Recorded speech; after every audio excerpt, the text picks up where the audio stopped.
are those who do not go to any. Right. That's because they don't know who has the truth, you know. And we all have been searching for something that is greater than us. Right. Yahweh imbued us to search for him. And the word imbued means that he put it on your heart and mind. He also calls you to know that there is something greater than you are. Right. So we are continuing looking towards the heavens. I mean, all of humanity.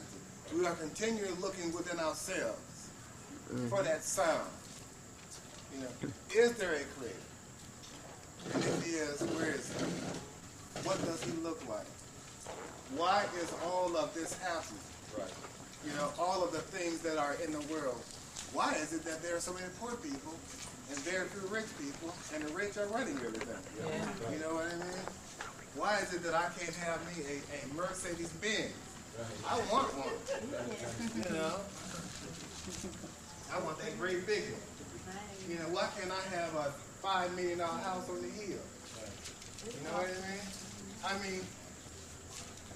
When you see these models, these female models walking down the ramp. Yeah. Yeah. With the furs on, you know, dresses cost $100,000. Oh, wow. And you said, and size 0, you know what I mean? 0 or 2, and the women want to look like that, you know, be yay thin, and the men want to look like Arnold Schwarzenegger. Wow. You know what I mean? And but David said that he understood therein when he went into the tabernacle. And Yahweh showed him. You know, the Messiah says that it would be harder for a rich man to enter the kingdom of Yahweh than for a camel to go through the eye of a needle. Well, you know, the eye of a needle is about that small. So a camel could never enter in. You know? But with coming riches comes all kinds of other things. We tend to forget how we got there. You know, and usually it's on somebody else's back. You know what I mean? We become arrogant. We start telling ourselves that we did this on our own, and the Creator did not help us. You know, and all I'm saying is that the apostle, David the prophet, when he said that he went into the tabernacle, he's saying that Yahweh called him up and showed him the purpose and plan of Yahweh. And then he understood. You know, and that's something that I'm going to get into because we wanted to leave you, when we do, that you'll be able to start using this. Now we say that Elohim, Yahweh Elohim, is the archetype. Archetype means he is the first one. He is the original. There is no other one. So when the Elohim was laid down within Yahweh, and we said that Yahweh is source, substance, he's inscrutable. That's right. He is infallible. And when he got ready to manifest what he declared within himself, this came forth. That's right. And this was the lamb slain from the foundation of the world. This was the first and the last. That's right. This is the true son of Yahweh. There is none other. That's right. Everything else is an image of Elohim. That's right. Very good. Adam is an image of Elohim. That's right. And within this, just as within this has the potential to be whatever it wills to be. So just as Elohim has the potential to be male and female, and he said, I don't believe that. Well, when we get down to Adam, he pulls Eve out of his side and produces her. Like Elohim pulled up creation out of his side. This is Yahweh's bride, the entire creation. And it came forth out of his side. And out of his side is metaphorical. Like Joshua, he was pierced in his side. You know? Very good. Well, and then later on, after he resurrected, all those who slept in the dust of the earth came forth. his bride waited. Right. So when Adam wakes up, he's presented with Eve. Right. Do you understand? And I should say that you understand, but it's a habit. You know? I mean, it's a great thing is to understand that Yahweh will in a creation. Right. And when I say he has the potential, Elohim has the potential. Within a man is both masculine and feminine. Within a woman is the self-same thing. Right. And that proves that they came from the self-same source, Right. which is Yahweh Elohim. See, Elohim does not have physical organs. Right. He is like a ghost-like shape and a form. We call it an anthropomorphic, a ghost-like shape and a form. Right. You know what I mean? And everything comes from him. He is the first and the last. Right. And we want you to truly understand that when Yahweh purposed this and he carried it out, there was no loss or diminish of power. Right. Yeah. And when he manifested as Adam, there was no loss or diminish of power. Right. And Adam, when he was in the garden, and Eve, it says that Yahweh brought the animals to him and he named them. We have been telling you over and over that when you read the Bible, everything is written so you could understand it. Right. It was held in store. It was locked up until the day of Reformation, Right. when the Messiah appeared from heaven Right. and taught in the upper room. That was Yahweh reconciling all mankind back into himself. And even when Adam touched, he didn't die. Right. He knew that he was going to reconcile Eve back unto himself. Right. See, when we read the Bible, we think of Adam as being stupid. That is what Christianity teach. Right. We think that Eve is stupid. Right. But remember, we keep saying this.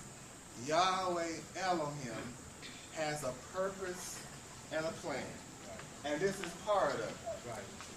And this enabled him to move from heaven into a physical body. Right. He said that their eyes were open. Look, Yahweh drove them out of the garden. Just as we are looking forward to taking off the flesh, Adam and Eve had to, in a sense, put on flesh. Right. And when I said flesh, we ain't talking about this right here. See this? Right. This is spirit materialized. Right. This is spirit materialized. This is spirit materialized. Right. Everything in the universe is spirit made manifest. Right. And when Yahweh said, stand there, it did. Right. So when we talk about flesh, we're talking about concepts of man. Right. What you think. When we talk about adultery, we're talking about a concept of what you think. Right. Okay. Yahweh says that thou shalt not have another God before me. Right. Well, one of the 10 Commandments said, do not commit adultery. Right. You have to understand when Yahweh speaks, it's a law. That's right. It cannot be broken. Right. You think that you can break it. You said, well, I was messing around with Mrs. Jones last night and we had sex. No. You were with somebody else's wife. Right. Right. That's wrong. Right. But that is not adultery. That's right. That's right. Adultery is that thing right back there. See that thing and that little cove of Mary? That's an idol. Right. That's right. He said, thou shalt have no other idol before me. Right. That's why that he made them take that golden calf. This is Baal. Right. B-A-A-L. Baal, a golden, it was a god. Right. You are a woman. Right. So I just got to, all of us, men, women, all of us are women. Because this is a true husband. Right. That's right. And his spirit in us. Mm-hmm. See, we are the wife, and he's our life. Right. So that makes us his bride. Right. And when the creation came forth, it's a beautiful and glorious thing. Right. So when you look at a woman and her hair, and her feature, and we adorn our wives with gold and diamonds, and sapphires, jewels. Well, when Yahweh created the heavens and the earth, he put those things in the earth plane. Right. And he decked out his wife, Right. which is the creation. Right. So we get that same disposition from our Heavenly Father, wanting to please our wife Right. to the point that we would die for her. Right. That's love. And Yahweh put that in you. And that's one of the 9 major attributes. And when we talk about love, we talk about love that is not of a man or of a woman. Because there is a love between a husband and a wife. There is love between a father and a mother and their offspring. There is love between brothers, friends, grandfather. That is a manifestation of what this is. Right. And that law in us keeps it right all the time. Right. In whatever manifestation that it is, we don't break it. Right. That shows you that you are already operating under spirit law. Right. And that his spirit is in you. When we say law, it's like this. Whatever Yahweh speaks is a commandment. He don't ask you, pretty please. He doesn't leave it up to you. Right. Right. And we're trying to get you to see that when you fall in harmony with that spirit, you can ask and it will happen. That's right. You put all of this on. When we say you are the source and the substance, you created heaven and earth. And we are returning. The whole creation is returning back. Because in his purpose and plan, we came out, manifested, and we were those angels walking around. And now, when we are gathering all our brothers and sisters in the world, at once we will shout and take the creation out. Right. That is where we are, people. That's why we go out. Because the Bible said until we get that last one. Right. And there was a high priest and 2 low priests. And when the children of Israel gathered around that mountain and the high priest came out, there was a trumpet blown. And they were here, and he had these clothes on like this. And there were bells on his, down here, silver bells. And all of Israel had to stand at attention and be quiet. Right. Because they had to listen to those bells. So when he was coming out, they were ringing. He was walking. Now this is after he had offered up a sacrifice, asking Yahweh to forgive them. Right. And as he was walking out and those bells were tingling, they knew he was alive. That's right. And if he was walking, coming down from the most holy place, they knew Yahweh had forgiven him. Right. Exactly.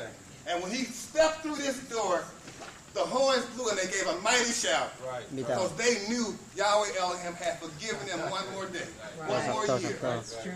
If the bells stopped, they knew he was going to kill tens of thousands of them. Right. Right. He killed them because they kept going back to different idols. Right.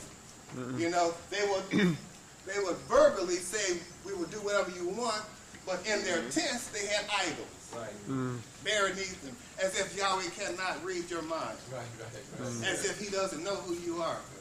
If we tell you he is in you, where can you hide? That's right. Right. You cannot. Well, where? You know what I mean? We say Yahweh is omnipotent. Right. That means he's everywhere all at once. And you don't have to fear him. Not that way. Omnipresent. Inscrutable. Infallible. He cannot make an error. That's right. That's right. And that's who you are. All we can do is just try, is put in you seeds of knowledge. Right. And if you believe us, those things will grow. That's right. That's right. And they will blossom. It is just like this right here. When the children of Israel went down, they first came down from Canaan's land. This says Canaan or the promised land. This is Jerusalem. Jerusalem above is heaven. Right. So this is a earthly place. So they journeyed down, just like Adam journeyed down into a physical body, just like you journey into a physical body. Right. and they labored and became slaves, Right. or almost like slaves in Egypt. Right. Just like, and we put darkness down here because Yahweh devastated Egypt. Right. Right. And if you can understand that principle of being in the earth plane and not knowing, then that's darkness to you. Right. Until someone comes up to you and says, do you know Yahweh? Let me tell you where he is. Right. Answer that question, where is this God at? You know what I mean? Why is it that the Pope say this and the priest say that and you say this? Now who's right? Right. Tonight I'm going to ask you to start trusting Yahweh in. That's right. You put Yahweh, First. Mary, Fatima, and any other son of a gun that you want, you put them to the test tonight. Right. If Yahweh, if you be Yahweh and they are wrong, you show me. Right. And don't be afraid. That's right. You know, the high priest, when he went up into this tabernacle, he stood before what we're talking about. Awesome. And he didn't go up there afraid. That's right. He could not. Yahweh would have killed him. Right. Yeah, we know. No, I know. Yeah. But he went up there with this. He was armed. Right. Because he had the same makeup as the Messiah. Right. So that's why he was made the high priest. Right. He was righteous. And you all are high priests now. Right. And we have anointed you Right. with the Holy Spirit. Right. Sakto. We have preached to you. That is a true baptism. That's right. Is to take the purpose and plan of Yahweh and give it to you. That's what it was. That's what they look. This is Pentecost in the upper room. See this little bird here? All that is signifying is that June 6th, 9 o'clock in the morning, Yahshua appeared.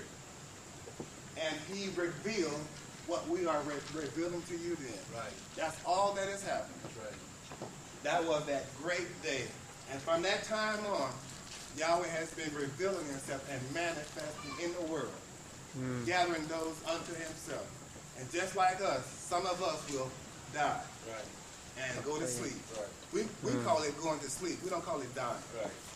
You know, and there is no more death. Right. The Apostle Paul said, death, where is thy sting? Right. Where is thy victory? Right. It is swallowed up in victory. You know what I mean? Because Adam touched and we knew death. Right. And Paul said, by one man came death into the world, by another man came life eternal. That's right. So can't nobody tell you that you don't have eternal life. That's right. You know what I mean? That's right. Not at all. And trust me, you might think you don't know anything, but you can't sit on your butt and go, well, I don't know. You know. That's like Yahweh giving you something and you're not using it. He will take it away from you. He did it with them back there. You have to trust in yourself. Right. Ito. You know, and I said the other night, if you take one step, Yahweh takes the other. Right. You know, and we're trying to Mosey you on a lawn where you would stand up on your own. All of us had our first time in there. Right. Sakto. That's right. And we said, man, you guys sure are bold. You be talking about you, Yahweh, and you can take out a creation. We've gotten to the point that if anybody will rise up against us, Right. raise their hands, we don't even worry. Right. They will drop dead. Right. That's because of our faith. That's right. You know, and when you read that Bible, you're reading a chronological history of all of the things that Yahweh has done for us, and you have to believe it. Right. That's why that I wanted Psalms 40th chapter. Right. You know, now we told you that that you have the law and the prophets, and it was all about Him. Now you are that Him. That's right. Right. You know, everything we talk about. If I talk about the most holy place, the holy place, and the court round about being one body, one tabernacle, there ain't too much more we can tell you. Right. Now we can tell you how that, just that, see this right here? That lamb was placed on there, and he was offered up as a sacrifice. Right. It was 3 times that the high priest went into the most holy place. Right. Him entering into the most holy place was symbolic of him entering into heaven. Right. So what he had to do was to first offer up a sacrifice, a lamb, for the uncleanness of the sanctuary. Right. Then he offered up a sacrifice for himself, and then he offered up a sacrifice for the children of Israel. Right. These three being one. Right. And each time that he went up there, it was a curtain here and a curtain there. You couldn't see up into this. Right. And he went in there and it was totally dark. And he had to have faith. And so when he walked around this most holy, the Ark of the Covenant, he threw blood 7 times. Right. And each time, if he was obedient, he saw Yahweh Elohim. Right. And if he came down, offered up another sacrifice, went up some 7 more times, and came back down. There was 3 major furnishing in each one. Right. There's 9 altogether. That's right. There are 9 major systems in your body. Right. You know what I mean? So I'm just trying to get you to see that just as we are coming out of Egypt, they offered up a lamb. Right. And now after the 9th plague, Yahweh says that I'm going to send a plague through. Right. That I'm going to kill the firstborn of all of Pharaoh's people. Right. And they had to offer up that blood. Well, then Yahweh had already sent darkness. Well, darkness is the 9th plague, right? Right. Right. So the death plague came through. Right. You know what I mean? And he told them to be ready. Right. So they prepared dinner Right. with their clothes and belongings on their back. They were ready to leave as soon as the death angel passed. Right. And that death angel broke Pharaoh's back, Right. where he let him go, because Yahweh kept hardening his heart. Why? Because Yahweh said, I will get my glory. So he caused a mighty nation to fall. And that mighty nation is like all your thoughts, your right. fears. That's right. You know? So if you can see that, then anything else you can deal with. Because Yahweh is for you. Right. When they came out of here and they went through this Red Sea, they were being baptized. Yes. And then they entered into the wilderness. And he tested them for like 40 years.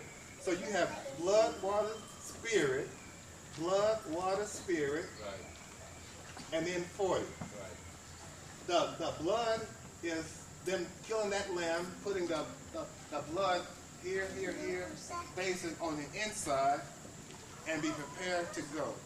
So that's blood, water, and the spirit of Yahweh, and he led them through that. Right. So you have blood, water, spirit here.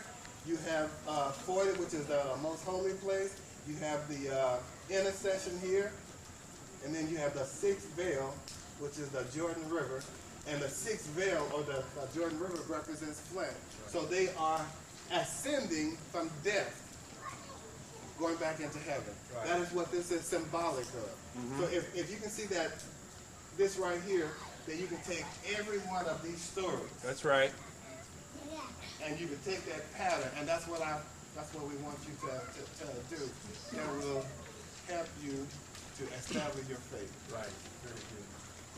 That's what I wanted to go into, is that this right here. Yes, sir. 5 more minutes? Okay. Well, I've done what I wanted to do. The next speakers, they can go into it, but investigate. You know what I mean? Have no fear. Right. When we say that if Yahweh be for you, who can be against you? Right. There was one time while they were out here in the wilderness, and a tribe came up against them. And so Yahweh said, get me 300 people. Right. He said, shine your shield. Right. Right. Polish him up. Polish them up all night long. Right.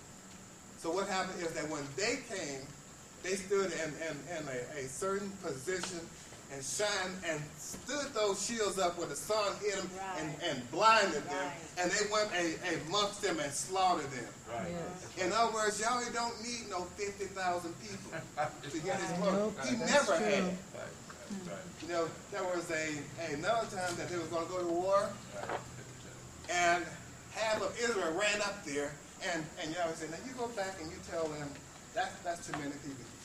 He said to the prophet, whoever lapped water from the river like a dog, pick that one. So some people reached over and went like this, and some, and so when they finished, there was still only a handful of people. He went out and killed thousands. Right. Samson took the jawbone of an ass and slew 10,000. Right. All I'm saying is that you don't have anything to fear. Right. We have not lied to you. Right. Right. You know what I mean? May Yahweh continue to bless you. Thank you. Yes. Thank you. Thank you very much, Dr. Berenger. You're welcome. As on Thursday, some of our guests will be going home. And I would like to ask a simple speech or testimony from Dr. Morton as a second speaker.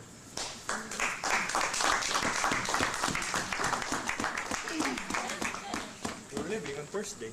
I know I'm leaving on Thursday. Do I miss you? Yes. Great, eh? Guys, it is a pleasure. Bro, di ba na matinikpan? Ang ito electricpan na ko. To us. You've been so wonderful and so gracious to us. I Itong and I tinutubang really ko ba ito? appreciate the things that you've done.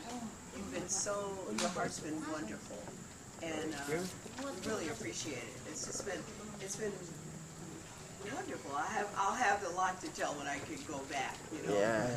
and when I go back and tell everybody, and I'm just overwhelmed. But anyway, Gracie, I just want you to be sure that you take back with you, or you keep in your heart and mind who you are and why we came here to tell you about them. We want you to know who you are. We don't want you to be hoodwinked, as you would say, or we don't want you to be. You can stand tall. No matter, they can come at you with anything, and you can say, "That's fine," you know. Ito. And when we were taught a long time ago, the Father said to us, if you're in Rome, or do as Caesar, render unto Caesar what's due to Caesar. Right. So we're not asking you to break your laws or do anything like that, or if you have to pay your